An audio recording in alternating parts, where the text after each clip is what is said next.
Okay. If I Contrast. to okay. Yeah. Okay. Wait, let's go edit. Okay. And then okay, do that. And then okay. Okay. And then we do that. Okay. Hello everyone. Hi. Hi, hello everyone. What's going on? What's going on, everybody? Hi, welcome, welcome. Hi. Hello. Hello everyone. This is guys, I have gigantic news for you, okay? That's the news. Also, this is the final major debate of this election cycle. All right, there are no more debates after tonight. This is the vice presidential candidate. This is the vice debate. It's the vice candidate debate. All right, betwixt JD Vance and Tim Walz. Okay.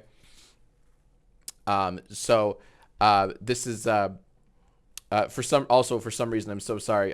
Closed captioning is not an option on this video, and this is CBS. This is like who is hosting the debate, the official one. So I don't know what to do. I'm very sorry. Also, we will be seeing ads. You'll see like 3 minutes of ads at some point, unless you're subbed. Oh, speaking of subs, we have a lot of subs coming in. Oh my God, Cosmolita just subbed for 10 months. Oh my God, Mega Bexter, they just subbed. Geokins just subbed. Holy moly! Oh fuck! Ah! Tomorrow is heading to North Carolina. They just shook hands. Carolina and Florida and Georgia the next day. And here we see the I have concepts of a plan. There. Reactbot, are you excited? Classic. His lectern. I agree. Ed, holy shit. Give us your last thoughts as we watch here. Okay, they just shook hands. JD They just Vance touched tips. off This in the is wings a for real the month. debate. Oh, there he is. JD on the left, Tim on the right. Performance. And he's going, where are the couches? Where are the couches? I can't find any couches. For a viral moment. That's what they'll be looking for tonight. Walz is like, don't ask me, buddy. Yeah. Taking some we have physical contact. JD Vance doing the same as our colleagues. And they were shaking hands before the cameras came. That's and right. please play along too. Well, we have the vice presidential debate coming up in a moment. It will be moderated by our own Nora O'Donnell and Margaret Brennan. Ohio Senator. Shut up. We're playing bingo, by the way. We're playing vice presidential bingo, vice presidential debate bingo. If you want to play along, get your bingo cards. Type ! bingo in the chat. A link will pop up. Click the chat. It will spit out a customized, personalized bingo card just for you. Okay, just for you. You're gonna want that bingo card right now. I believe it's pinned. I believe it's pinned. It's hard to say. It's impossible to read Twitch sometimes, but I believe it is pinned, which is super exquisite. Okay, this debate is 24/7. It's gonna go all night. This is gonna go up until November 5th. No, it is pinned. Thank you very much, Beth. Let's go. Reactbot, you ready? What's all this then? It's the vice presidential debate. I'm so glad you asked. It's the final debate, major debate. Where months to go until election day. No, there are moments to go. Yeah, they do a lot of padding. You know, they do a lot of like padding. But we got our soundboard here. What the fuck? Stewie. Brian, look out. No. Excellent. Chuck. Poggers. Thank you, Chuck. Sonic. Let's go. Okay. Columbo. Check. All right, we got our soundboard is in top tier condition. Okay, we have a lot of brain rot and shit posting to do tonight. Most importantly, though, pronouns. And second most importantly, we're going to have a master. If you're playing along with us, you're going to want to keep track of a master list that will be in the top right corner. Alrighty. So you're going to want to see these two fellas make out. Okay, so please play bingo. We are going to be gifting subs. Here we go. Is a CBS News special. Vice presidential debate. CBS Let's News fucking go. Headquarters in New York. Very America excited. Decides. The Very vice excited. Presidential debate. Good evening, I'm Nora O'Donnell, and thank you for joining us for tonight's CBS Get your News bingo cards ready. presidential debate. We want to welcome our viewers on CBS, on other networks here in the U.S. and around the world. Okay. We have a consequential night ahead, and our focus is the issues that matter to you, the voter. If Let's they get introduce too the rowdy, candidates. I will. Minnesota's Democratic Governor Tim Walz and Ohio's Okay, Republican Walz on the Senator right. JD Vance JD on the left. meeting for the first time. These are two very vice presidential looking boys. I'm Margaret Brennan. And they shook hands in again. order to have a thoughtful and civil debate, No, we these won't. are the rules that We're not going to. This debate will be neither thoughtful nor civil. Questions will be directed at one candidate who will have 2 minutes to respond. The other candidate will be allowed 2 minutes for rebuttal. Then each candidate will get another minute to make further points, with an additional 1 double minute rebuttal, each at the as I call discretion it. of the moderator. Excellent. Okay, good. The primary role of the moderators is to facilitate the debate between the candidates, enforce the rules, and provide the candidates with the opportunity to fact-check Jarvis, claims can we get that made by master each list other. ready? CBS News reserves the right to mute the candidates' microphones to maintain decorum. We have not and I will shared the increase my questions own or microphone topics with the campaigns. if shit The gets stage is too set. fucky. Governor, Senator, thank you for joining us. Let's get started.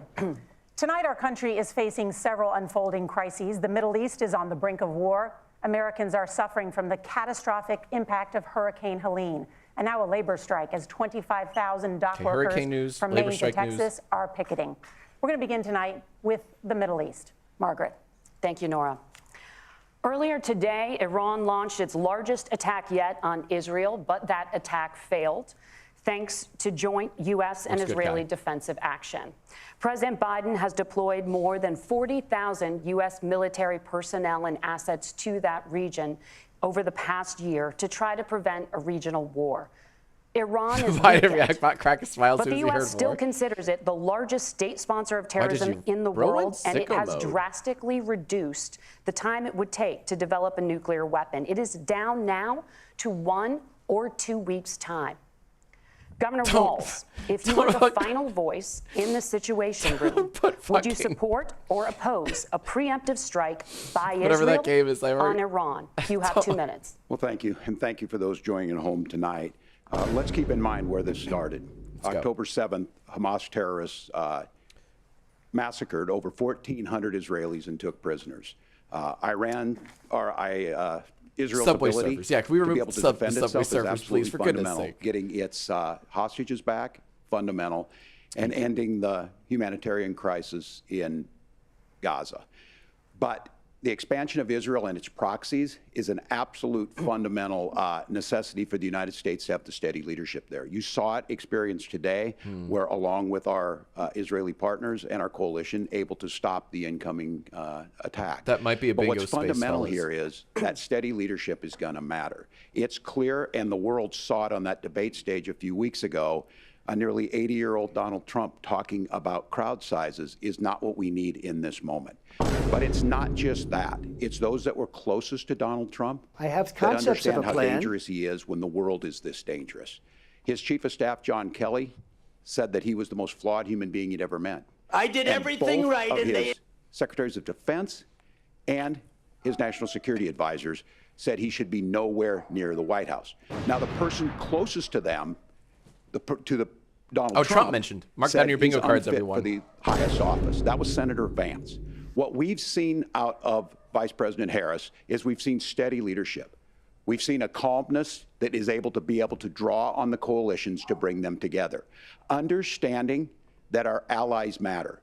When our allies see Donald Trump turn towards Vladimir Putin, turn towards North Korea, when we start to see that type of fickleness around holding the coalitions together, we will stay committed. And as the Vice President said today we will protect our forces and our allied forces, and there will be consequences. Governor, your time Putin is up. and Trump Senator mentioned. Make sure you Vance, fill the those same squares. question. Would you support or oppose a preemptive strike by Israel Vance on time. Iran? You have 2 minutes. So, Margaret, I want to answer the question. First of all, thanks, Governor. Thanks to CBS for hosting the debate. And thanks, most importantly, to the American people who are watching Thanking this evening Tim. and caring enough about this country to pay attention to this vice presidential debate. Ooh, Harris I want to answer the mentioned. question, but I want to actually give an introduction to myself a little bit because I recognize a lot of Americans don't know who either one of us are. I was raised in a working-class family. My mother required food assistance for periods of her life. My grandmother required Social Security help to raise me, and she raised me in part because my own mother struggled with addiction for a big chunk of my early life. I went to college on the GI Bill after I enlisted in the Marine Corps and served in Iraq. And so I stand here asking to be your vice president with extraordinary gratitude for this country, for the American dream that made That's it a bit like the possible Notting for me Hill to live quote, my right? dreams. I'm just a And girl most standing in front of a boy asking I know him that to a love lot me. of you are worried about the chaos in the world and the feeling that the American dream is unattainable.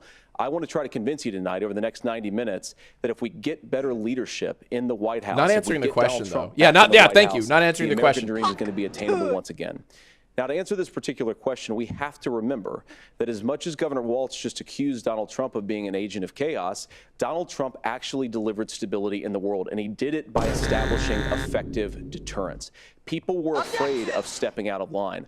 Iran, which launched this attack, has received over $100 billion in unfrozen assets thanks to the Kamala Harris administration. What do they use that money for? They use it to buy weapons that they're now launching against our allies, and God forbid, potentially launching against the United States as well. Donald Trump recognized that for people to fear the United States, you needed peace through strength. They needed to recognize that if they got out of line, the United States global leadership would put stability and peace back in the world. Now, you asked about a preemptive strike, Margaret, and I want to answer the question. Look, it is up to Israel what they think they need to do to keep their country safe, and we should support our allies wherever they are when they're fighting the bad guys. I think that's the right approach to take with the Israel question. Thank you, Senator. Governor Walz, do you care to respond to any of the allegations? Well, look, Donald Trump was in office. We'll sometimes hear a revisionist history, but when Donald Trump was in office, it was Donald Trump who we had a coalition of nations that had boxed Iran's nuclear program in, the inability to advance it. Donald Trump pulled that program and put nothing else in its place. So Iran is closer to a nuclear weapon than they were before because of Donald Trump's fickle leadership. And when Iran shot down an American aircraft in international airspace, Donald Trump tweeted, because that's the standard diplomacy of Donald Trump. And when Iranian missiles did fall near U.S. troops and they received traumatic brain injuries, Donald Trump wrote it off as headaches. I have concepts of a plan. Our allies understand that Donald Trump is fickle. He will go to whoever has the most flattery or where it makes sense to him. I did everything right, and they Steady indicted leadership me. like you witnessed today, That's not me, like that's you the debate. witnessed in April. Both Iranian attacks were CBS is playing repelled. these sound bites. Our coalition is strong, and we need the steady leadership that Kamala Harris is providing. Senator Vance, the U.S. did have a diplomatic deal with Iran to temporarily pause parts of its nuclear program, and President Trump did exit that deal. He recently said, just 5 days ago, the U.S. must now make a diplomatic deal with Iran because the consequences are impossible. Oh, there you go. You got a new Did he make a mistake? You have 1 minute. Well, first of all, Margaret, diplomacy is not a dirty word, but I think that's something that Governor Walz just said is quite extraordinary. You yourself just said Iran is as close to a nuclear weapon today as they have ever been. And Governor Walz, you blame Donald Trump. Who has been the vice president for the last 3.5 years? And the answer is your running mate, not mine. Donald Trump consistently made the world more secure. Now, we talk about the sequence of events that led us to where we are right now, and you can't ignore October the 7th, which I appreciate Governor Walz bringing up. But when did Iran and Hamas and their proxies attack Israel? It was during the administration of Kamala Harris. So Governor Walz can criticize Donald Trump's tweets, but effective, smart diplomacy and peace through strength is how you bring stability back to a very broken world. Donald Trump has already done it once before. Ask yourself at home, when was the last time, I'm 40 years old, when was the last time that an American president didn't have a major conflict break out? The only answer is during the 4 years that Donald Trump was president. What was Gentlemen, that? I'm 40 years old. What did that have to do with Nora? anything? Margaret, thank you. That was weird. Let's turn now to Hurricane Helene. The storm could become one of the deadliest on record. More than 160 people are dead and hundreds more are missing. Scientists say climate change makes these hurricanes larger, stronger, and more deadly because of the historic rainfall. Senator Vance, according to CBS News polling, 7 in 10 Americans and more than 60% of Republicans under the age of 45 favor the U.S. taking steps to try and reduce climate change. Senator, Leviticus, what responsibility chapter 18, would the verse Trump 7. administration You shall have not to try uncover and the reduce nakedness of your the father, impact which is of the climate nakedness change? of your I'll mother. give you 2 minutes. Sure. So first of all, let's start with the hurricane because it's an unbelievable, unspeakable human tragedy. I just saw today actually a photograph of 2 grandparents on a roof with a 6-year-old child, and it was the last photograph ever taken of them because the roof collapsed and those innocent people lost their lives. And I'm sure Governor Walz joins me in saying our hearts go out to those innocent people, our prayers go out to them, and we want as robust and aggressive as a federal response as we can get. Genuinely shocked to save as many lives as possible, and then of course afterwards seems to appear help the people in those communities rebuild. I mean, these are communities that I love. Some of them I know very personally in Appalachia, all across the Southeast. They need their government to do their job, and I commit that when Donald Trump is president again, the government will put the citizens of this country first when they suffer from a disaster. And Nora, you asked about climate change. I think this is a very important issue. Look, a lot of people are justifiably worried about all these crazy weather patterns. I think it's important for us, first of all, to say, Donald Trump and I support clean air, clean water. We want the environment to be cleaner and safer. But one of the things that I've noticed some of our Democratic friends talking a lot about is a concern about carbon emissions, this idea that carbon emissions drives all of the climate change. Well, let's just say that's true, just for the sake of argument, so we're not arguing about weird science. Let's just say that's true. Well, if you believe that, what would you want to do? The answer is that you'd want to reshore as much American manufacturing as possible, and you'd want to produce as much energy as possible in the United States of America because we're the cleanest economy in the entire world. What have Kamala Harris's policies actually led to? More energy production in China, more manufacturing overseas, more doing business in some of the dirtiest parts of the entire world. And when I say that, I mean the amount of carbon emissions they're doing per unit of economic output. So if we actually care about getting cleaner air and cleaner water, the best thing to do is to double down and invest in American workers and the American people. And unfortunately, Kamala Harris has done exactly the opposite.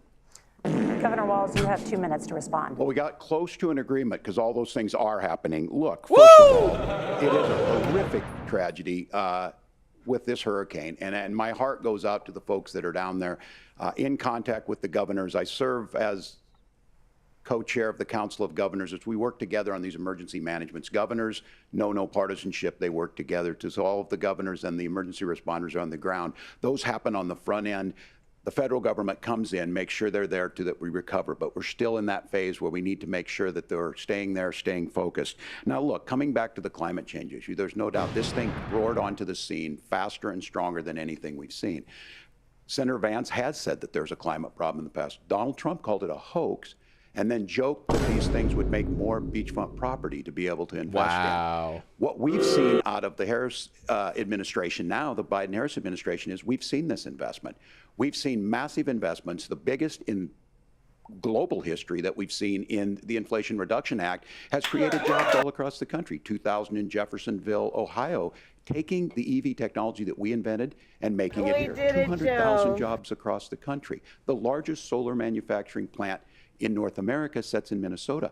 But my farmers know climate change is real. They've seen 500-year droughts, 500-year floods back to back. But what they're doing is adapting, and this has allowed them to tell me, look, I harvest corn, I harvest soybean, and I harvest wind. We are producing more natural gas and more oil at any time than we ever have. We're also producing more clean energy.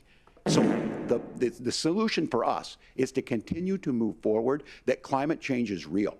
Reducing our impact is absolutely critical, but this is not a false choice. You can do that at the same time you're creating the jobs that we're seeing all across the country. That's exactly what this administration has done. We are seeing us becoming an energy superpower for the future, not just the current. And that's what absolutely makes sense. And then we start thinking about how do we mitigate these disasters. Can we give a shout out to I want to give you an opportunity to respond there. The governor mentioned that President Trump has called climate change a hoax. Do you agree?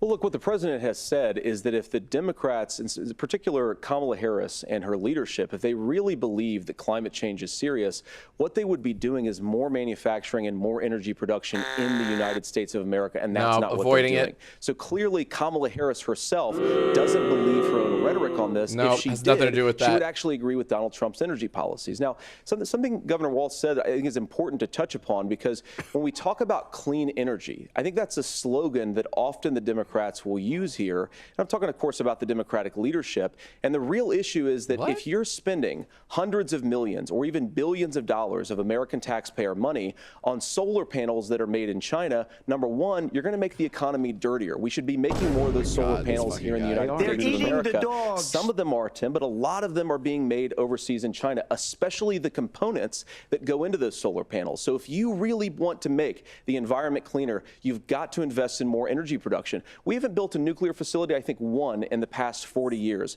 Natural gas, we got to invest more in it. Kamala Harris has done the opposite. That's raised energy prices and also meant that we're doing worse by the climate. Senator, your time is up. Governor, would you like to respond?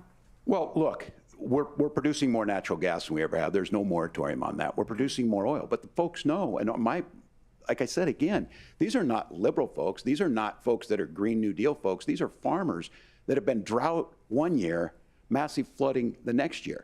They understand that it makes sense. Look, our #1 export cannot be topsoil from erosion from these massive storms. We saw it in Minnesota this summer. And thinking about how do we respond to that, we're thinking ahead on this. And what Kamala Harris has been able to do in Minnesota, we're starting to weatherproof some of these things. The infrastructure law that was passed allows us to think about mitigation in the future. How do we make sure that we're protecting by burying our power lines? How do we make sure that we're protecting lakefronts and things that we're seeing more and more of? But to call it a hoax and to take the oil company executives, double down on him calling it a hoax. Say, give me money for my campaign, I have and I'll let concepts you of a do whatever plan. you want. We can be smarter about that, and an all-above energy policy is exactly what she's doing, creating those jobs right here.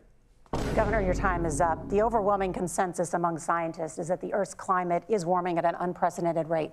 Margaret? Thank you, Nora. We're going to turn now to immigration. The crisis at the U.S.-Mexico border consistently ranks as one of the top issues for American voters. Senator Vance, your campaign is pledging to carry out the largest mass deportation plan in American history and to use the U.S. military to do so. Could you be more specific about exactly how this will work? For example, would you deport parents who have entered the U.S. illegally and separate them from any of their children who were born on U.S. soil? You have 2 minutes. So first of all, Margaret, before we talk about deportations, we have to stop the bleeding. We have a historic immigration crisis because Kamala Harris started and said that she wanted to undo all of Donald Trump's border policies. 94 executive orders suspending deportations, decriminalizing illegal aliens, massively increasing the asylum fraud that exists in our system. I think he'll answer the question. Opened the floodgates. And what it's meant is that a lot of fentanyl is coming into our country. I had a mother who struggled with opioid addiction and has gotten clean. I don't want people who are struggling with addiction to be deprived of their second chance because Kamala Harris let in fentanyl into our communities at record levels. So you've got to stop the bleeding. You've got to re-implement Donald Trump's border policies, build the wall, re-implement deportations. And that gets me to your point, Margaret, about what do we actually do? So we've got 25 million illegal aliens who are here in the country. What do we do with them? I think the first thing that we do is we start with the criminal migrants. About 1 million of those people have committed some form of crime in addition to crossing the border illegally. I think you start with deportations on those folks. And then I think you make it harder for illegal aliens to undercut the wages of American workers. Big time fear-mongering. A lot of people will go home if they can't work for less than minimum wage in our own country. And by the way, that'll be really good for our workers who just want to earn a fair wage for doing a good day's work. And the final point, Margaret, is you ask about family separation. Right now in this country, Margaret, we have 320,000 children that the Department of Homeland Security has effectively lost. Some of them have been sex trafficked. Some of them hopefully are at homes with their families. Some of them have been used as drug trafficking mules. The real family separation policy in this country is unfortunately Kamala Harris's wide open southern border. And I'd ask my fellow Americans to remember when she came into office, she said she was going to do this. Real leadership would be saying, you know what, I screwed up. We're going to go back to Donald Trump's border policies. I wish that she would do that. It would be good for all of us. Governor, do you care to respond to any of those specific allegations, including that the vice president is, quote, letting in fentanyl and using kids as drug mules, among other things regarding children? The drug mule is not true, but I will say about this, because this is a crisis of this, the opioid crisis. And the good news on this is the last 12 months saw the largest decrease in opioid deaths in our nation's history, 30% decrease in Ohio. But there's still more work to do. But let's go back to this on immigration. Kamala Harris was the Attorney General of the largest state and a border state in California. She's the only person in this race who prosecuted transnational gangs for human trafficking and drug interventions. But look, we all want to solve this. Most of us want to solve this, and that is the United States Congress. That's the Border Patrol agents. That's the Chamber of Commerce. That's most Americans out here. That's why we had the fairest and the toughest bill on immigration that this nation's seen. It was crafted by a conservative senator from Oklahoma, James Lankford. I know him. He's super conservative, but he's a man of principle, wants to get it done. Democrats and Republicans worked on this piece of legislation. The Border Patrol said, this is what we need in here. These are the experts. And the Chamber of Commerce and the Wall Street Journal said, pass this thing. Kamala Harris helped get there. 1,500 new border agents, detection for drugs, DOJ money to speed up these the adjudications on this, just what America wants. But as soon as I was getting ready to pass and actually tackle this, Donald Trump said no, told them to vote against it because it gives him a campaign issue. It gives him what would Donald Trump talk about if we actually did some of these things? I have and concepts they need of to a be plan. done by the legislature. You can't just do this through the executive branch. So look, we have the options to do this. Donald Trump had 4 years. He had 4 years to do this. Gatorade, I promised you, America, how easy it would be. I'll build you a big, beautiful wall, and Mexico will pay for it. Less than 2% of that wall got built, and Mexico didn't pay a dime. But here we are again, 9 years after he came down that escalator, dehumanizing people and telling them what he was going to do. As far as the deportation plan, at one point, Senator Vance said it was so unworkable to be laughable. Walls is going in. So that's where we're at. Pass the bill, she'll sign it. Governor, your time is up. Senator, the question was, will you separate parents from their children, even if their kids are U.S. citizens? You have 1 minute. Margaret, my point is that we already have massive child separations thanks to Kamala Harris's open border. And I didn't accuse Kamala Harris of inviting drug mules. I said that she enabled the Mexican drug cartels to operate freely in this country. And we know that they use children as drug mules. And it is a disgrace. And it has to stop. Look, I think what Tim said just doesn't pass the smell test. For 3 years, Kamala Harris went out bragging that she was going to undo Donald Trump's border policy. She did exactly that. We had a record number of illegal crossings. We had a record number of fentanyl coming into our country. And now that she's running for president, or a few months before, she says that somehow she got religion and cared a lot about a piece of legislation. The only thing that she did when she became the vice president, when she became the appointed border czar, was to undo 94 Donald Trump executive actions that opened the border. This problem is leading to massive problems in the United States of America. Parents who can't afford health care, schools that are overwhelmed. It's got to stop, and it will when Donald Trump is president again. Senator, your time is up. Governor, what about our CBS News polling, which does show that a majority of Americans, more than 50%, support mass deportations? Look, we fix this issue with a bill that is necessary, but the issue on this is what happens when you don't want to solve it. You demonize it. And we saw this, and Senator Vance— Spooky Kate has a really good point. Yes, Vance is the one who called and saying, I will create stories to bring attention to this. That vilified a large number of people who were here legally in the community of Springfield. The Republican governor said, it's not true, don't do it. There's consequences for this. There's consequences. We could come together. Senator Lankford did it. We could come together and solve this if we didn't let Donald Trump continue to make it an issue. And the consequences in Springfield were the governor had to send state law enforcement to escort kindergartners to school. I believe Senator Vance wants to solve this, but by standing with Donald Trump and not working together to find a solution, it becomes a talking point. I have concepts of a plan. Point like this, we dehumanize and villainize other human beings. Tim, Governor, your time is up. Senator, I'll give you 1 minute, but let me just ask you the question first. The governor has made the point, and I think as a sitting lawmaker, you know that Congress controls the purse strings and any funding.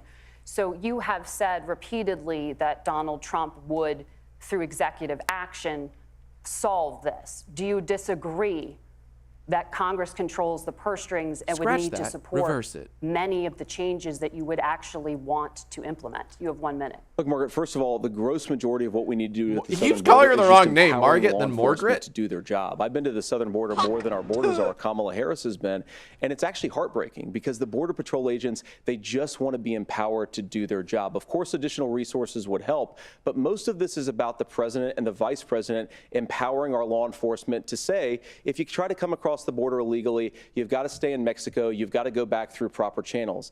Now, Governor Walz brought up the community of Springfield, and he's very worried about the things that I've said in Springfield. Look, in Springfield, Ohio, and in communities all across this country, you've got schools that are overwhelmed, you've got hospitals that are overwhelmed, you have got housing that is totally unaffordable because we brought in millions of illegal immigrants to compete with Americans for scarce homes. The people that I'm most worried about in Springfield, Ohio, are the American citizens Blaming those who have immigrants. had their Hell yeah. lives destroyed by Kamala Harris's open border. It is a disgrace, Tim. And I actually think, I agree with you. I think you want to solve this problem, but I don't think that Kamala Harris does. Senator, your time is up. Governor, you have 1 minute to respond. Interesting Yeah, take. well, it is law enforcement that asked for the bill. They helped craft it. They're the ones that supported it. That's because they know we need to do this. Look, this issue of continuing to bring this up, of not dealing with it, of blaming migrants for everything. On housing, we could talk a little bit about Wall Street speculators buying up housing and making them less affordable, but it becomes a blame. Look, this bill also gives the money necessary to adjudicate. I agree. It should not take 7 years for an asylum claim to be done. This bill gets it done in 90 days. Then you start to make a difference in this, and you start to adhere to what we know, American principles. I don't talk about my faith a lot, but Matthew 25:40 talks about, to the least amongst us you do unto me. I think that's true of most Americans. They simply want order to it. This bill does it. It's funded. It's supported by the people who do it. And it lets us keep our dignity about how we treat other people. Thank you, Governor. And just to clarify for our viewers, Springfield, Ohio does have a large number of Haitian migrants Let's who go. have legal status, temporary protected Well, status. Margaret, Nora? but Thank you. Senator, we have so much to get to. They're Margaret, eating I the think it's dogs. important We're because gonna turn out of the debate- economy. Thank Margaret, you. the rules were that you guys weren't going to fact check, and since you're fact checking me, I think it's important to say what's actually going on. Definitely so there's talking an over Mod. application called the Definitely talking CBP over One moderator. app, where you can go on as an illegal migrant, apply for asylum or apply for parole, and be granted legal status at the wave Oh, nice. of New game. a Cool. Someone Kamala just won Harris bingo. open border By the way, we're law. gifting subs That to is winners. not a person coming in, applying for a green card and waiting for 10 years. That Thank is you, the Senator. facilitation of illegal immigration, Margaret, by Thank you, our own Senator, good for old days. describing the legal What, process. reaction? We have Kamala so much Harris to get opened up to, that Senator. pathway. Those We have laws so have been on much. the books since 1990. Thank you, gentlemen. The we CBP want to One have, app has not been on the books since 1990. It's something that Oh, like cut his mic off. gentlemen, They cut his fucking mic the off. audience can't hear you because your mics are cut. Woo! We have so much we want to get to. Thank you for explaining the legal process. Nora? Thank you, Margaret. The economy is a top concern for voters. Each of your campaigns has released an economic plan, so let's talk about the specifics. Governor Walz, Vice President Harris was grand. unveiled a plan that includes billions in tax credits for manufacturing, housing, and a renewed child tax credit. The Wharton School says your proposals will increase the nation's deficit by $1.2 trillion. How would you pay for that without ballooning the deficit? Governor, I'll give you 2 minutes. Yeah, thank you. And Kamala Harris and I do believe in the middle class because that's where we come from. We both grew up in that. We understand. So those of you out there listening tonight, you're hearing a lot of stuff back and forth, and it's good. It's healthy. That's what this is supposed to happen. You should be listening. How's this going to impact me? The bold forward plan that Kamala Harris put out there is talking about this housing issue. The one thing is there's 3 million new houses proposed under this plan with down payment assistance on the front end to get you in a house. A house is much more than just an asset to be traded somewhere. Let's talk about It's inflation. foundational to where you're at. And then making sure that the things you buy every day, whether they be prescription drugs or other things, that there's fairness in that. Look, the $35 insulin is a good thing, but it costs $5 to make insulin. They were charging $800 before this law went into effect. As far as the housing goes, I've seen it in Minnesota. 12% more houses in Minneapolis. Prices went down on rent 4%. It's working. And Mark then making Minnesota. sure tax cuts go to the middle class. $6,000 child tax credit. We have one in Minnesota. Reduces childhood poverty by a third. We save money in the long run, and we do the right thing for families. And then getting businesses off the ground. The law as it stands right now is $5,000 tax credit for small business, increasing that to $50,000. Now, this is a philosophical difference between us. Donald Trump made a promise, and I'll give you this. He kept it. He took folks to Mar-a-Lago. He said, "You're rich as hell. I'm going to give you a tax cut." He gave the tax cuts that predominantly went to the top class. What happened there was an $8 trillion increase in the national debt, the largest ever. Now he's proposing a 20% consumption or sales tax on everything we bring in. Everyone agrees, including businesses, it would be destabilizing it, it would increase inflation and potentially lead to a recession. Look, this is simple for you. Where are we going? Kamala Harris has said to do the things she wants to do. We'll just ask the wealthiest to pay their fair share. When you do that, our system works best, more people are participating in it, and folks have the things that they need. Senator, I want to give you a moment to respond on that. But similarly, the Wharton School has done an analysis of the Trump plan and says it would increase the nation's deficit by $5.8 trillion. My question is the same for you. How do you pay for all that without ballooning the deficit? I'll give you 2 minutes. Well, first of all, you're going to hear a lot from Tim Walz this evening, and you just heard it in the answer, a lot of what Kamala Harris proposes to do. And some of it, I'll be honest with you, it even sounds pretty good. Here's what you won't hear, is that Kamala Harris has already done it.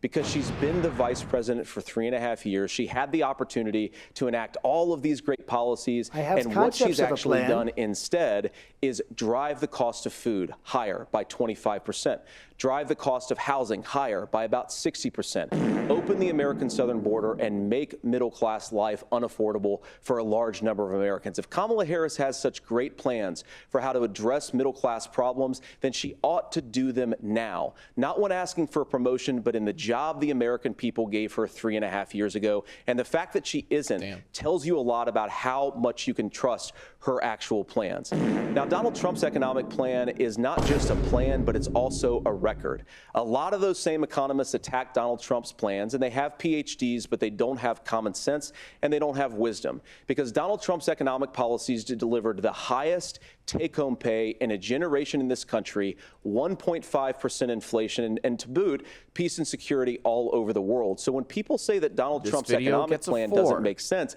I say look at the record. He delivered rising take-home pay for American workers.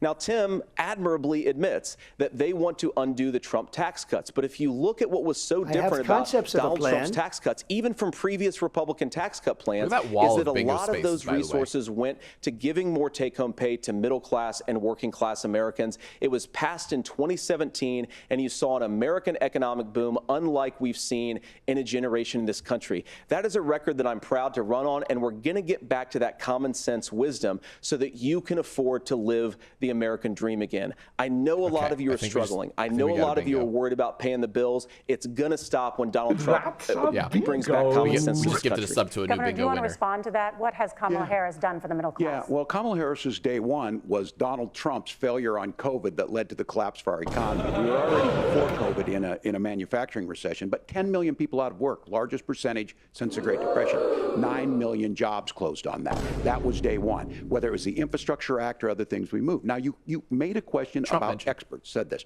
I've made a note of this. Economists can't be trusted. Science can't be trusted. National security folks can't be trusted.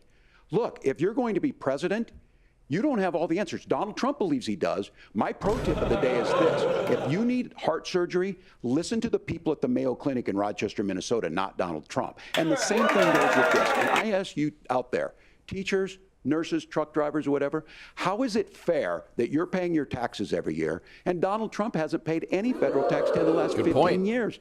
The last year as president. That's what's wrong with the system. There's a way around it, and he's bragged about that. We're just asking for fairness in it, and that's all you want.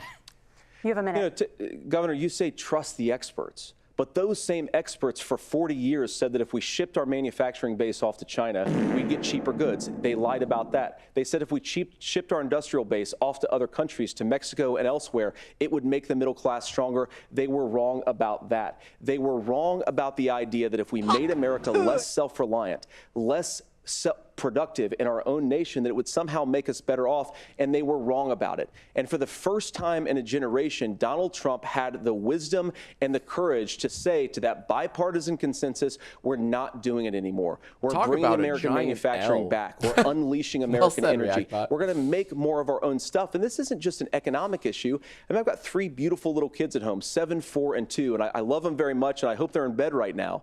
But look, so many of the drugs, Oh, the he tried doing a pharmaceuticals that we joke. put in the bodies He tried of our doing a little, children are manufactured if you're by watching nations this, that hate go to us. bed. It's This past your bedtime has joke. to stop, and we're not going to stop it by listening Did to not land. experts. We're going to stop it by listening to common sense wisdom, which is what Donald Trump governed on. Senator, your time is up. Governor Walz, can you address that? I mean, voters say they trust Donald Trump on the economy more. Why? Well, if you're listening I have tonight concepts and of a you want plan. billionaires to get tax cuts, you heard what the numbers were. Look, I'm a union guy on this. I'm not a guy who wanted to ship things overseas, but I understand that, look, we produce soybeans and corn. We need to have fair trading partners. That's something that we believe in. I think the thing that most concerns me on this is Donald Trump was the guy who created the largest trade deficit in American history with China. So the rhetoric is good.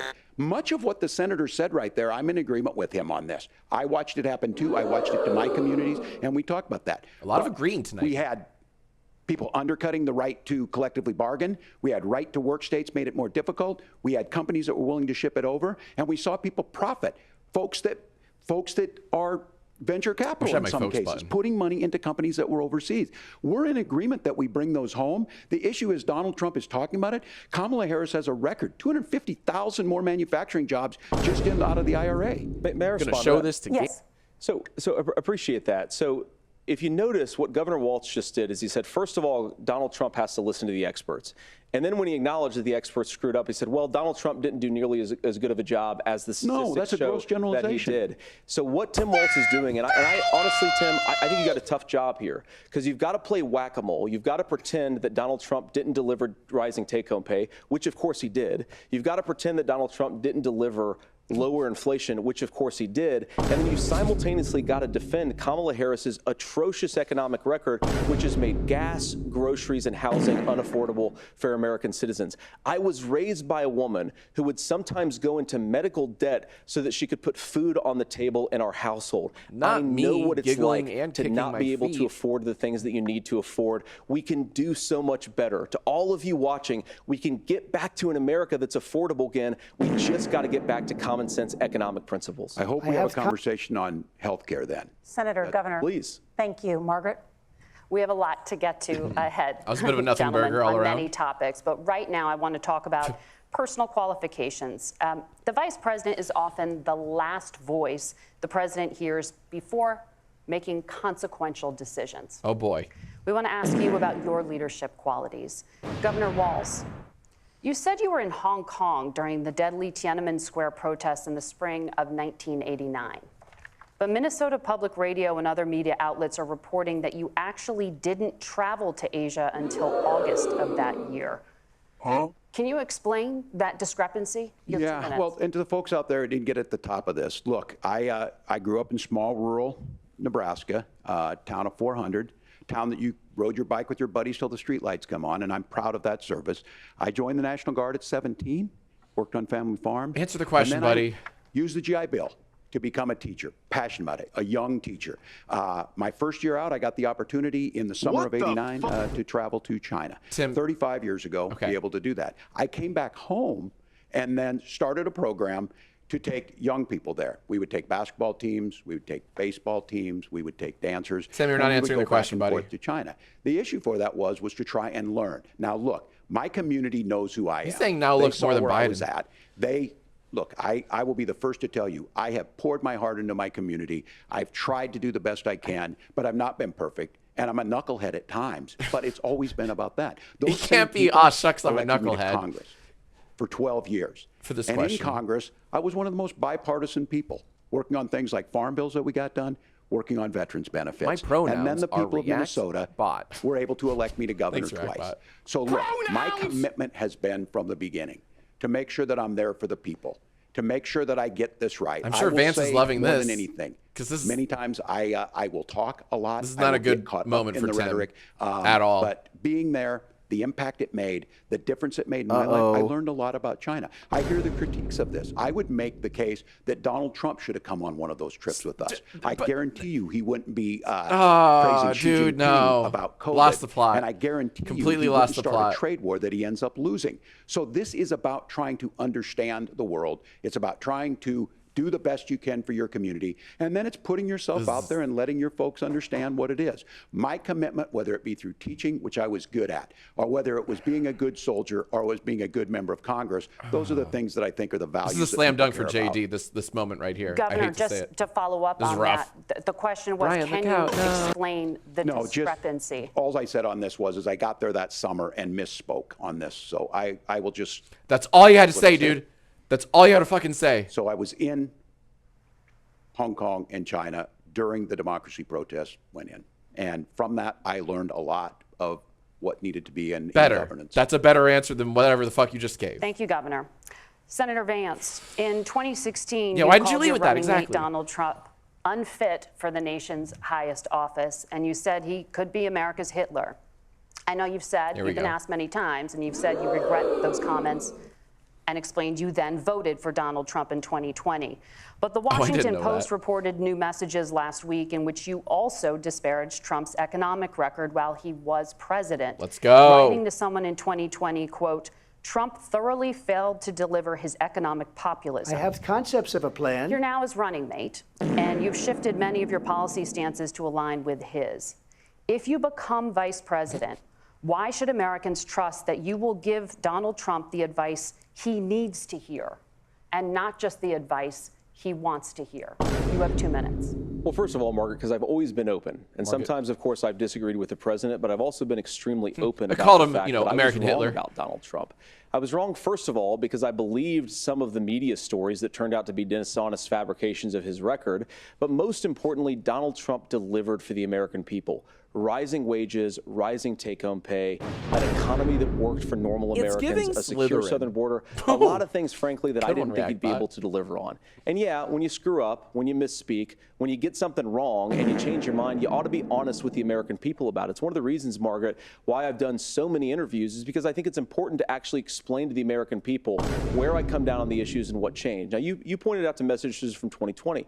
Margaret, I've been extremely consistent that I think there were a lot of things that we could have done better in the Trump administration the first round if Congress was doing its job. I Or has he strongly been believe, and consistent? I've been a United States Senator, that Congress is not just a high-class debating society. It's not just a forum for senators and congressmen to whine about problems. It's a forum to govern. So there were a lot of things on the border, on tariffs, for example, where I think that we could have done so much more if the Republican Congress Rosie, thank and you the for the Democrats 5 in gifted Congress subs. had been a little bit better about how they govern the country. They were so obsessed with impeaching Donald Very nice Trump, viewers you they got. couldn't actually Go govern. thick. And I Rosie, go want to thick. talk about this tariff issue in particular, Margaret, because Tim just accused this of being a national sales tax. I give it a 2 Look, the one thing out of 5. and you're not, probably surprised to Fair hear me score for this praising Joe moment. Biden, but the one thing that Joe Biden did is he continued some of the Trump tariffs that protected American manufacturing jobs. And it's the one issue, the most pro-worker part of the Biden administration, it's the one issue where Kamala Harris has run away from Joe Biden's record.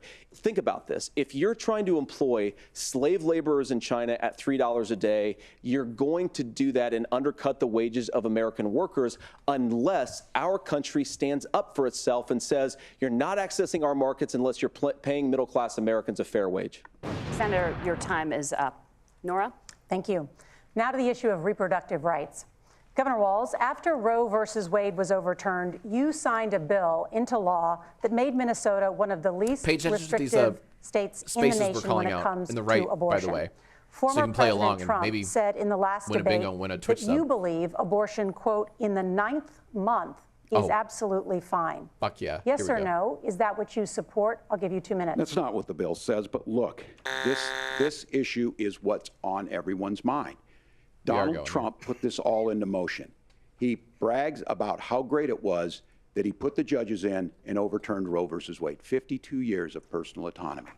And then he tells us, oh, we send it to the states. It's a beautiful thing. Amanda Zaworski would disagree with you on it's a beautiful thing.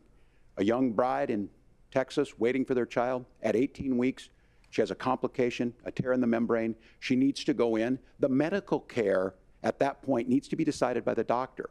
And that would have been an abortion. But in Texas, that would have put them in legal jeopardy. She went home, got sepsis, nearly dies, and now she may have difficulty having children. Or in Kentucky, Hadley Duval, a 12-year-old child raped and impregnated by her stepfather. Those are horrific. What now, was the exact when question asked again? about that, Senator Vance said 2 wrongs don't make a right. There is no right in this.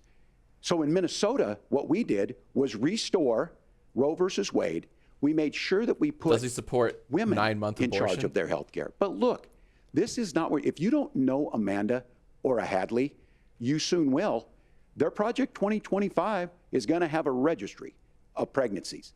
It's going to make it more did say difficult, no at if the not beginning? Or impossible, you think he said no at the to beginning? get contraception and limit access, I if was not spamming eliminate sound effects when they were access to asking the question, infertility like an treatments. idiot. That For was on so me. many of you out there listening, me included, infertility treatments are Who why I Project have a 2025 child. mentioned? That's nobody else's business, but those things are being proposed.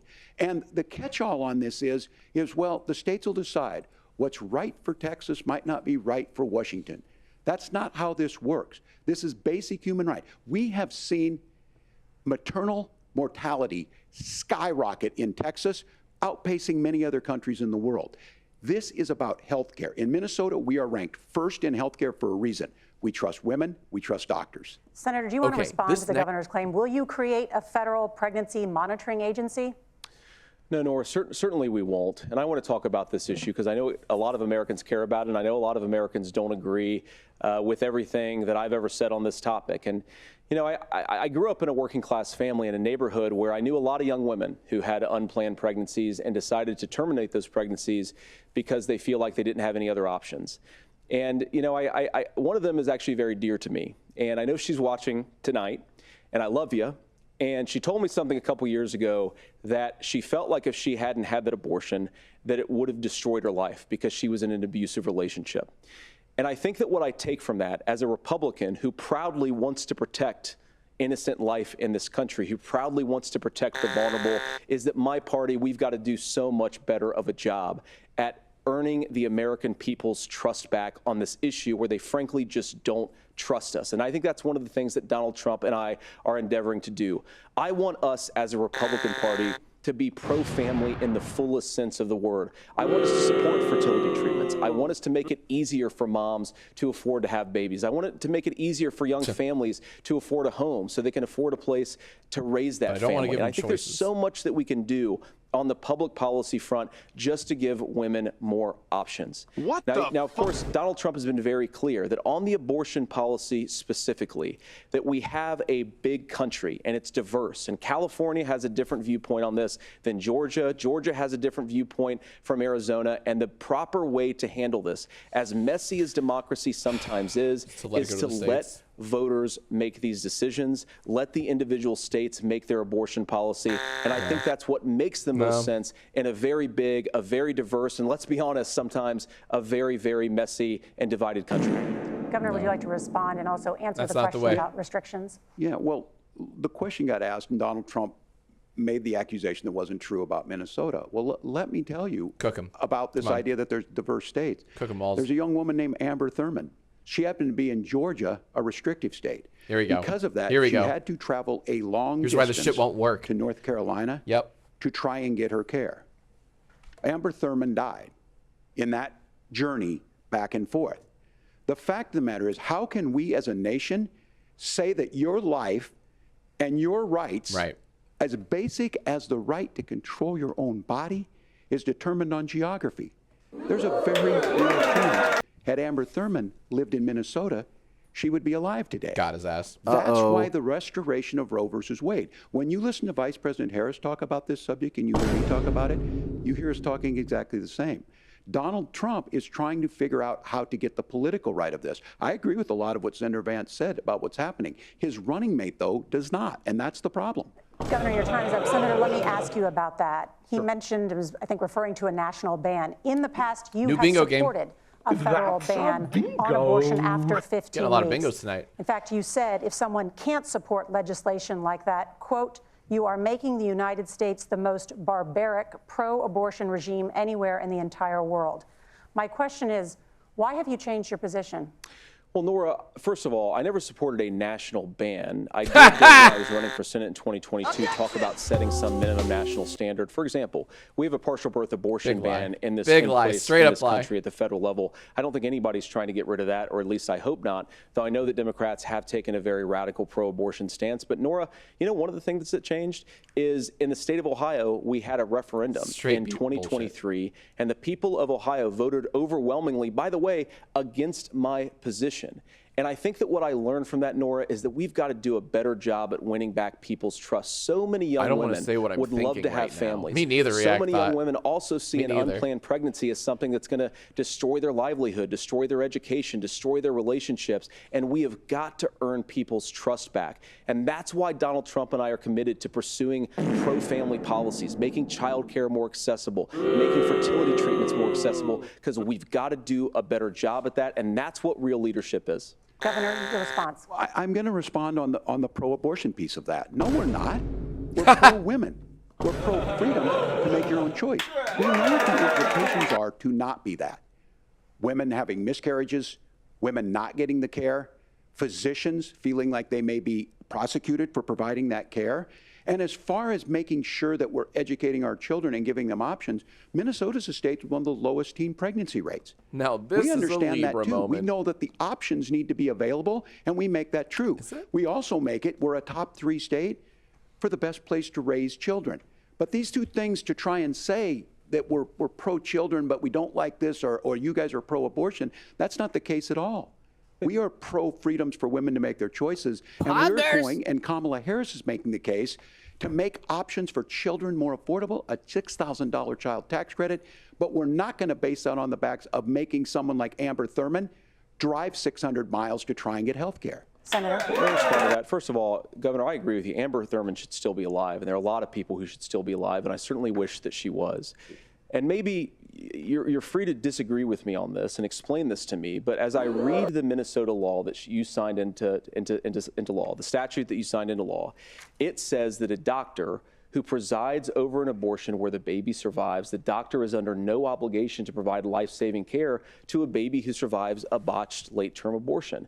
That is, I think, whether you're pro-choice or pro-abortion, that is fundamentally barbaric. And that's why I use that word more, is because some of what we've seen, do you want to force Catholic hospitals to perform abortions against their will? Because Kamala Harris has supported suing Catholic nuns to violate their freedom of conscience. We can be a big and diverse country where we respect people's freedom of conscience and make the country more pro-baby and pro-family. But please.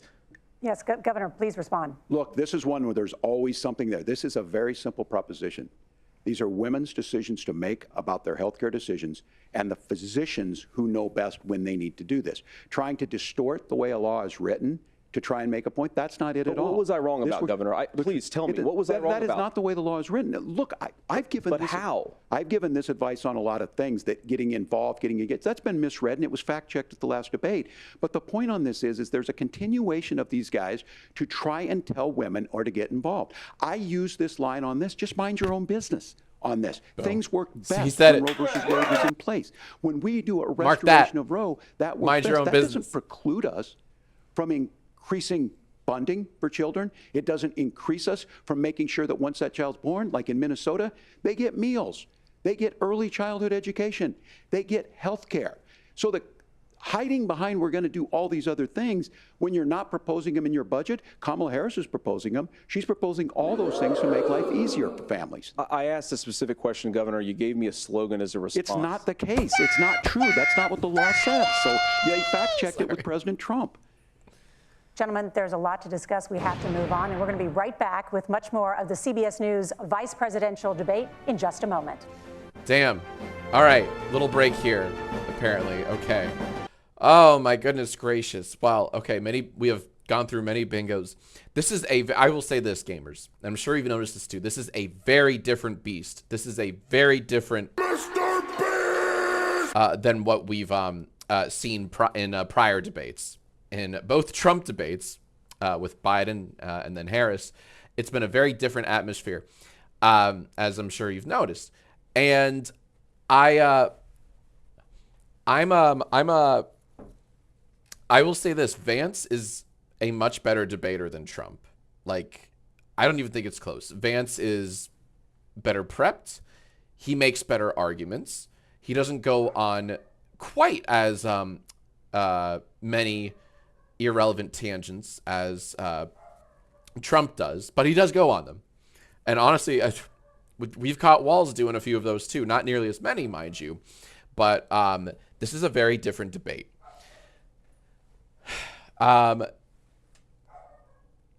And you may also notice that gamers, I'm very sorry. I don't know if I'm going to be uploading this VOD to YouTube just because I feel like I'm talking a lot less because I'm trying to absorb a lot more here. Trump is just so much of a bigger character here than Vance. And so it's very easy in the Trump debates. It was very easy to laugh and just shake your head at the ridiculous things he was saying. This is a very different debate, and I apologize because I'm kind of like I don't know. I feel like I'm not saying nearly as much as previous debates because I'm just trying to absorb and take it all in. And so that's why you're like, why isn't Jack fucking talking? It's because I'm just like listening because I'm trying to like digest the points both parties are making, because it actually feels like there are two adults in the room than one overgrown infant. So that's why. So it's a very different tone shift, different atmosphere here in this particular debate. But ReactBot, help me out here, man. What are your thoughts so far? When you see it, you'll shit bricks. Is that right? Yeah. All right. Well, I'll keep my eyes peeled for whatever the fuck you're talking about. Yeah.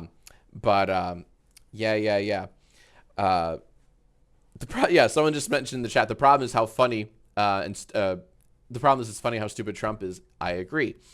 And I will say I will give Vance this. He is clearly a better debater than Trump, right? So it's a bit harder to spam the laugh button here tonight, but there are still many opportunities to do it. So I hope that kind of low bar. No, 1000%. I absolutely agree with you. Poggers. As does Chuck. Is a very low bar to clear, but I do think Vance is a better debater. Walz is doing well too. Walz is absolutely holding his own, and he was cooking on the on that wonderful argument he made about women's choice. Like, that was fucking awesome. That was like, yeah, get him. And we caught Vance on a bunch of lies, including like, I've always pushed Vance saying like, I've never pushed for a national abortion ban, when it's like, bitch, you absolutely have. So that was wonderful. And the moderators, they're asking tough questions of both parties, which is, I think, interesting and fair. But yeah, it's a different beast. Oh, Riva, thank you very much for the raid. I hope you had a great stream. We're playing bingo with the vice president debate. Chat, how are we feeling? How are we doing right now? Huh? How are we all doing? Oh, you know what? Hold that thought, chat, because I think we're back. Back hurts, I'm tired. Hey, what are you, me? Welcome back to the CBS News vice presidential debate.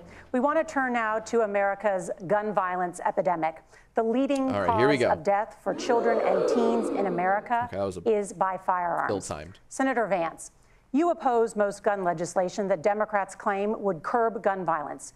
You oppose red flag gun laws and legislation to ban certain semi-automatic rifles, Why do you oppose those including things, man? AR-15s. Why the fuck do you So let me ask oppose you, those? Earlier this year, for the first time, the parents of a school shooter were convicted of involuntary manslaughter and sentenced to 10 years in prison. Do you think holding parents responsible to curb mass shootings? I'll give you 2 minutes. Yeah, well, Nora, on that particular case, I don't know the full details, but I certainly trust local law enforcement and local authorities to make those decisions. I think in some cases the answer is going to be yes, and in some cases the answer is going to be no.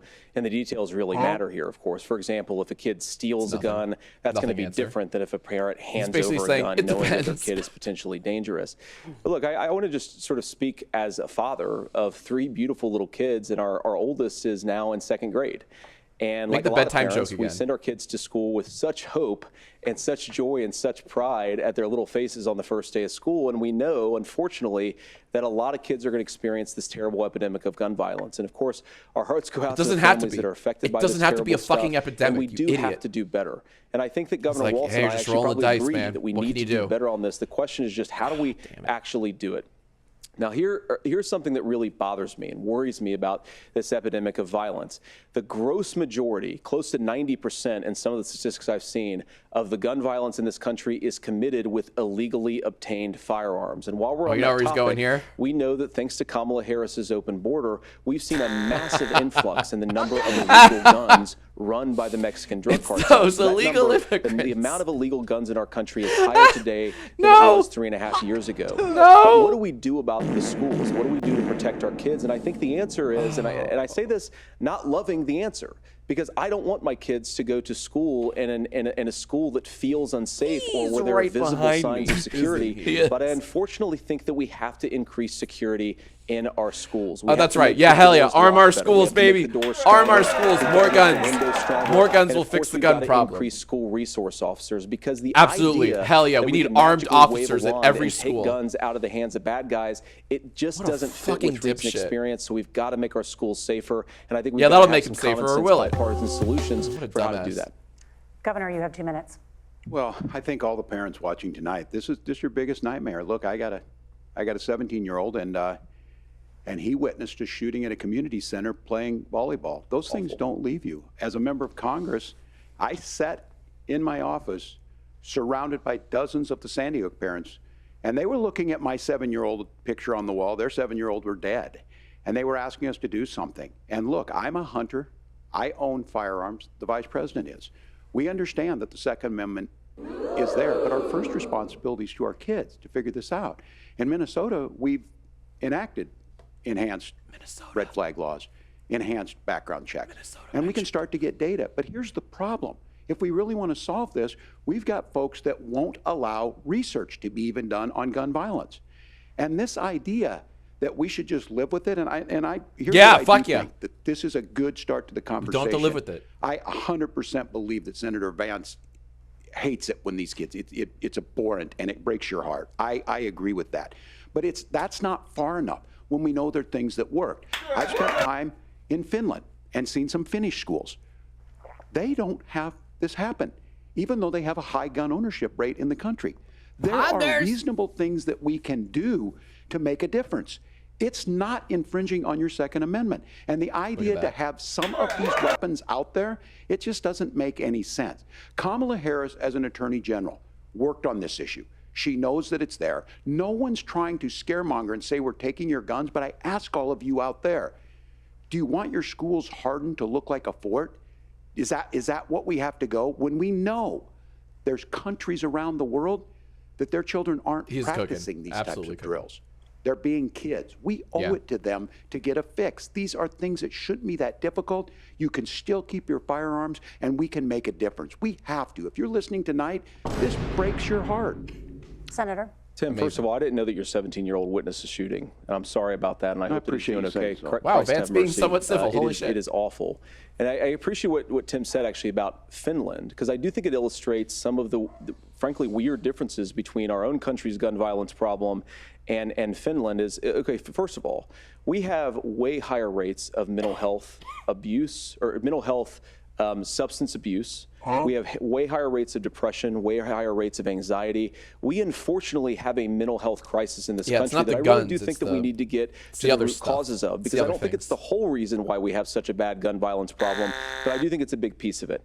Another driver of the gun violence epidemic, especially that affecting our kids, it doesn't earn as many headlines, but is the terrible gun violence problem in a lot of our big cities. And this is why we have to empower law enforcement to arrest the bad guys, put them away, and take gun offenders off the streets.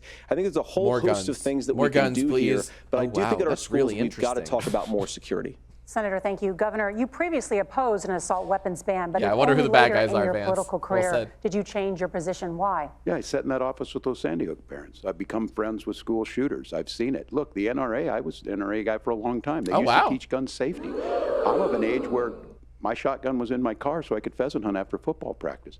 That's not where we live today. And several things I want to mention on this is, talking about cities and where it's at, the number one where the most firearm deaths happen in Minnesota are rural suicides.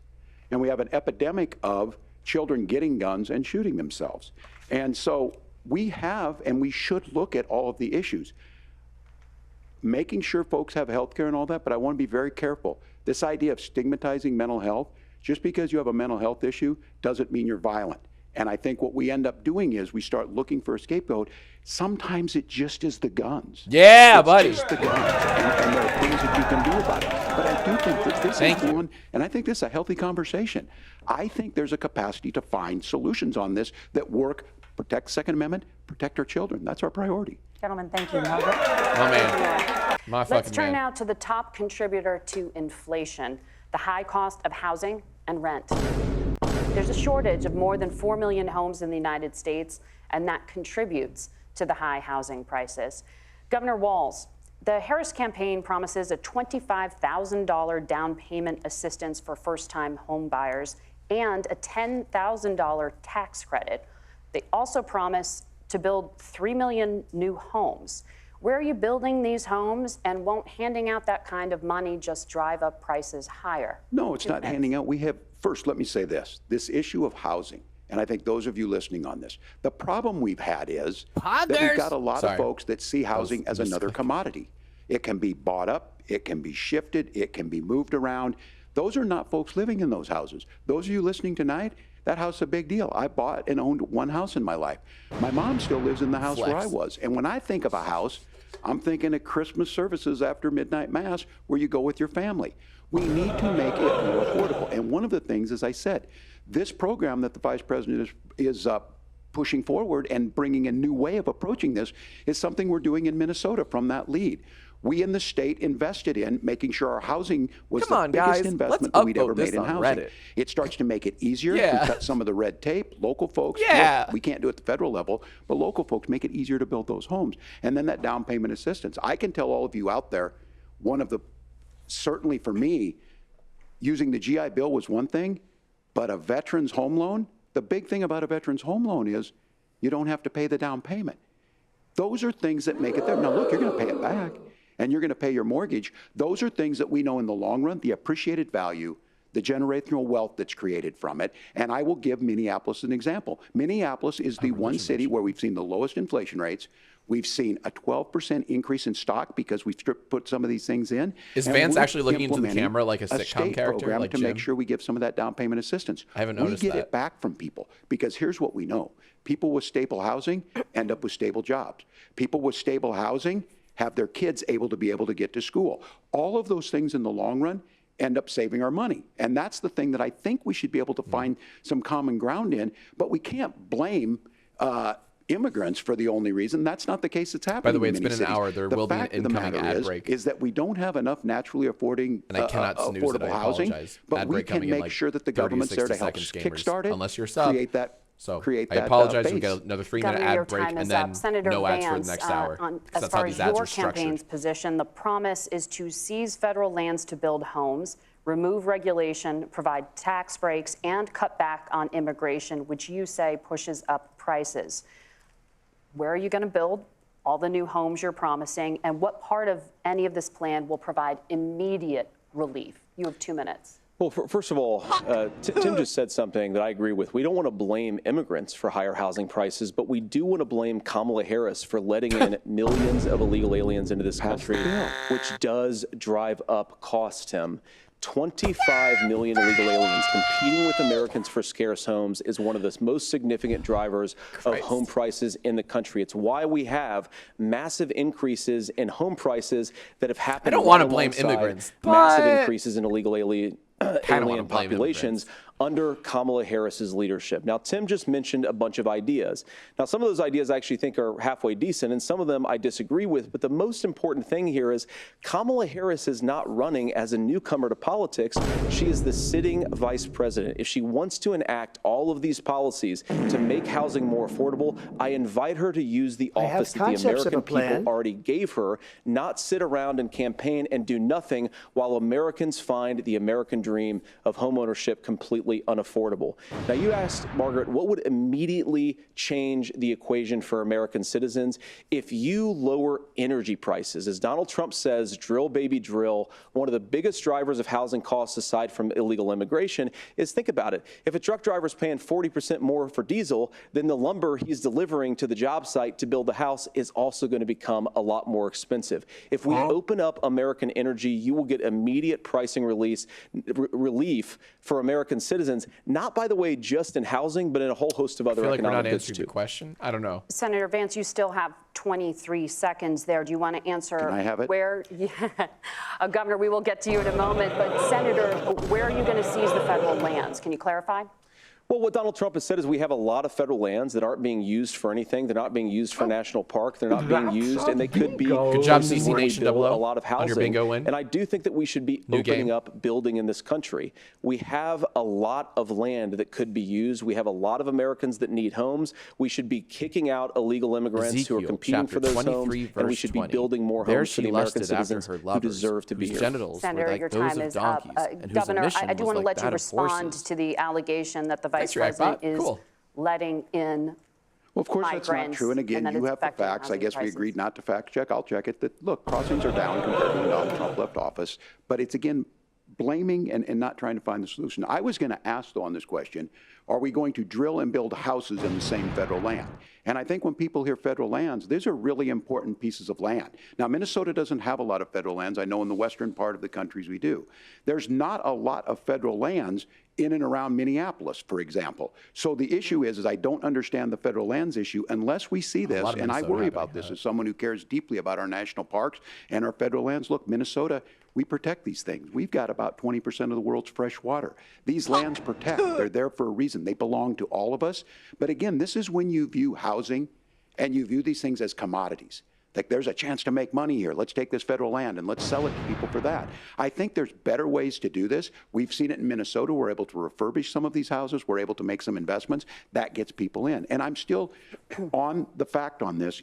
Economists, Senator Vance, you said you don't like the economists. Which economists are saying that it is immigrants that's adding to the cost? Governor, your time is up. But Senator, on that point, I'd like for you to clarify. There are many contributing factors to high housing costs. What evidence do you have that migrants are part of this problem? Well, there's a Federal Reserve study that we're happy to share after the debate. We'll put it up on social media, actually, that really drills down on the connection between increased levels of migration, especially illegal immigration, and higher housing prices. Now, of course, Margaret, that's not the entire driver of higher housing prices. It's also the regulatory regime of Kamala Harris. Look, we are a country of builders. We're a country of doers. We're a country of explorers. But we increasingly have a federal administration that makes it harder to develop our resources, makes it harder to build things, and wants to throw people in jail for not doing everything exactly as Kamala Harris says they have to do. And what that means is that you have a lot of people who would love to build homes who aren't able to build homes. I actually agree with Tim Walz. We should get out of this idea of housing as a commodity. But the thing that has most turned housing into a commodity is giving it away to millions upon millions of people who have no legal right to be here. What are the federal regulations? I deal with this as a governor. You can very quickly reply. I'm sorry. I get this as a governor, and I don't necessarily disagree with that in some cases, many of those are local, many of them are state. I don't know which ones are federal, but I think whenever we talk regulations, people think they can get rid of them. I think you want to be able to get out of your house in a fire. I think you want to make sure that it's fireproof and those types of things. So which are the regulations? Because the vice president's not responsible for those. Congress writes those. Governor, thank you, gentlemen. That's a good point. We have a lot to get to. You're passionate about the housing crisis, I can tell. But Nora? Thank you. One of the top problems facing Americans is the high cost of health care. Senator Vance, at the last presidential debate, former President Trump was asked about replacing the Affordable Care Act. In response, he said, I have concepts of a plan. Since then, Senator, you've talked about changing how chronically ill Americans get health insurance. Can you explain how that would work? And can you guarantee that Americans with pre-existing conditions won't pay more? I'll give you 2 minutes. Well, of course, we're going to cover Americans with pre-existing conditions. In fact, a lot of my family members have gotten health care. I believe, members of my family actually got private health insurance, at least for the first time, switched off of Medicaid onto private insurance for the first time under Donald Trump's leadership. And I think that, a lot of people have criticized this concepts of a plan remark. Look, it's very simple common sense. I think it's Tim Walz knows from 12 years in Congress. You're not going to propose a 900-page bill standing on a debate stage. It would bore everybody to tears, and it wouldn't actually mean anything because part of this is the give and take of bipartisan negotiation. Trump's not going to have a plan. Now, That'd be when boring. Donald Trump was actually president, and again, he has a record to be proud of. Prescription drugs fell in 2018 for the first time in a very long time. Under Kamala Harris's leadership, prescription drugs are up about 7%. Under Donald Trump's entire 4 years, they were up about 1.5%. He introduced pricing transparency. Real plan is not Think good about content. healthcare. That's good. You go into a hospital, you try to buy something, and nobody knows what it actually costs. That price transparency will actually give American consumers a little bit more choice, and will also drive down costs.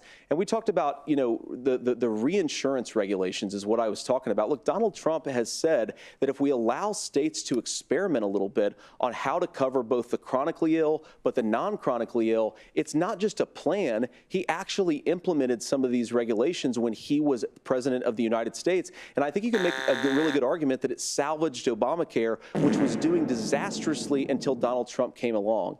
And I think this is an important point about President Trump. Of course, you don't have to agree with everything that President Trump has ever said or ever done. But when Obamacare was crushing under the weight of its own regulatory burden and health care costs, Donald Trump could have destroyed the program. Instead, he worked in a bipartisan way to ensure that Americans had access to affordable care. It's not perfect, of course, and there's so much more that we can do. But I think that Donald Trump has earned the right to put in place some better health care policies. He's earned it because he did it successfully the first time. Governor? Is that a lie? All right, here's where being an old guy gives you some history. I was there at the creation of the ACA. And the reason it was so important